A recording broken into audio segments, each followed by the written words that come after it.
বলতে পারে না কিছু। আচ্ছা, একটু বলেও না, বলতেও পারে না, কারণ সব তো অসাড় হয়ে গেছে। ওর অসাড় কখন কি হয় বুঝতে পারে না। মাঝার থেকে কোনো আষাঢ় এগুলো সব ভালো। মানে পার নিচে থেকে কোনো কাজ করে না, তাই তো? না, এই মাঝাতে এইগুলো সব অপারেশন করতে কিছু বলি বলতে তো পারে। অনেক লাখ টাকা লাগবে বলি না। কয় লাখ? 4 লাখ টাকা না কত বললো? 5 লাখ টাকা লাগবে বললেও 4-5 লাখ টাকা লাগবে। তাও আমার ভিটি আমি 100 বার বেচলেও আমার 5 লাখ টাকা হবে না। কতটা কষ্ট বুঝতে পারতেছেন? একজন মানুষের কতটা কষ্ট হলে একজন পুরুষ কাঁদে। একটা পুরুষ মানুষ কখন কাঁদে? যখন তার দেয়ালে পিঠ থেকে যায়, ঠিক তখন কিন্তু একটা পুরুষ মানুষ কাঁদে।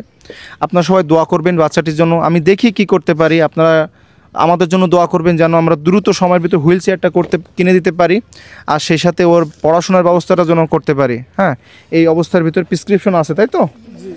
ঠিক আছে, সবাই দোয়া করবেন সাব্বিরের জন্য। সাব্বিরের জন্য দেখি কিছু করতে পারি কিনা। সবাই ভালো থাকবেন।